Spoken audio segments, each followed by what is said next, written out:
Motels are places people stay when they have nowhere else to go. And sometimes the people staying in the rooms next to you are there for reasons you don't want to know. Story 1. I never believed the warnings about the Bluebird Motel, those little comment sections full of "don't stay here" posts, until the night I checked in with a half-empty camera bag and a deadline for my next video. I was on the road, low on cash, and the neon sign flickering "Motel, Vacancy" was the only beacon in a desert stretch of highway that had already swallowed 3 gas stations. The lobby smelled of stale coffee and something metallic, like rusted copper pipes. The clerk, a gaunt man with a cracked smile, handed me a key that seemed to have seen better days. "Room 12, he said, "just off the hallway. You'll be quiet. Other guests don't like noise." I laughed it off and headed down the dim corridor. The carpet was a faded mustard, the walls thin enough that I could hear the muffled thump of a television from a neighboring room. When I opened the door, the fluorescent light buzzed and the air was oddly cold, as if the room had been sealed for weeks. I set my camera on the nightstand, turned on the recorder, and started my intro. "Hey guys, welcome back. Tonight I'm staying at the infamous Bluebird. Yeah, the one with well, you'll see." I smiled, but the smile never reached my eyes. Something about the room felt off, like the walls were watching. The first night was uneventful, just the usual creaks. At 2:13 a.m., a soft metallic clang echoed from the room next door, room 13. I paused the video, heart thudding, and leaned against the door. The hallway was empty, the only sound the low hum of the air conditioning. I tried to shake it off and went back to the camera, but the footage showed a fleeting shadow past the doorway, too quick for the eye, too dark for the night vision mode. I whispered into the mic, "Did anyone else hear that?" and waited. The reply was a faint, static-filled hiss that sounded like a voice. "Don't look," followed by an abrupt cut. Morning came, but the room felt colder. I opened the curtains and saw a thin line of fog curling over the parking lot. The sky a bruised gray. The hallway was empty except for a suitcase that hadn't been there before, its handle turning on its own as I passed. I swore I heard footsteps behind me, slow, deliberate, the same rhythm as a soldier's march.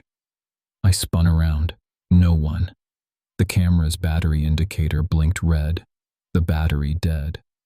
I reached for my phone, but there was no signal. I decided to leave. The clerk at the front desk didn't look up when I handed him my key. He simply slid a receipt across the counter, his eyes fixed on the door. "You checked out early," he said, voice flat, as if reading a script. I stepped out onto the parking lot. The fog had thickened, swallowing the motel's neon sign. I turned to look back and saw the hallway from a distance. Room 12's door slightly ajar, a flickering light within. Then, as if on cue, the entire building seemed to exhale a low, guttural moan.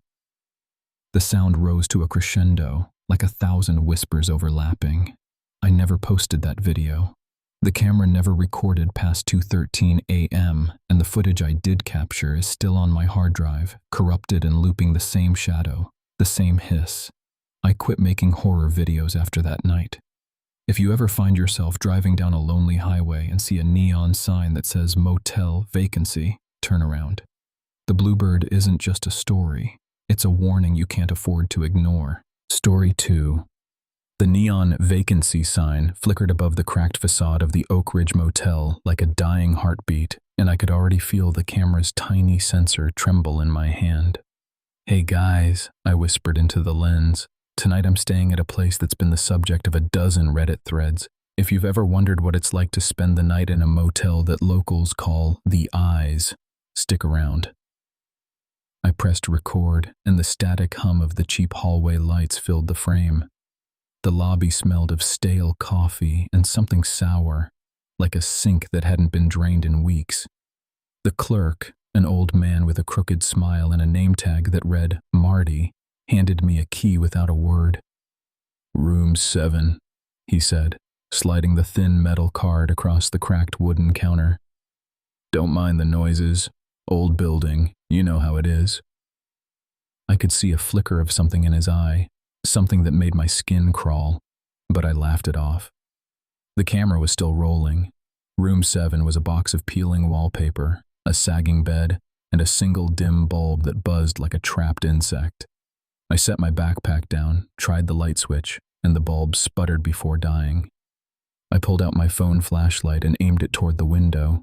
Across the parking lot, a rusted pickup truck stood, its windows blacked out. No one was inside. I shivered, but the recorder kept ticking.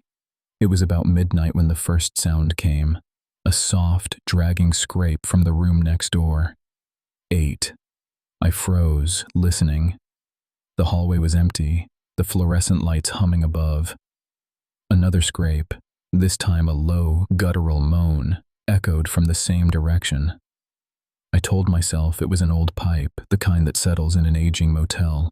I turned the camera toward the door, whispering, "Did you hear that?" The hallway was dark, but the glow from my phone illuminated a faint outline on the opposite wall. A silhouette, tall and thin, stood a few feet away, its shoulders slightly hunched, as if it were watching the doorway. My heart hammered.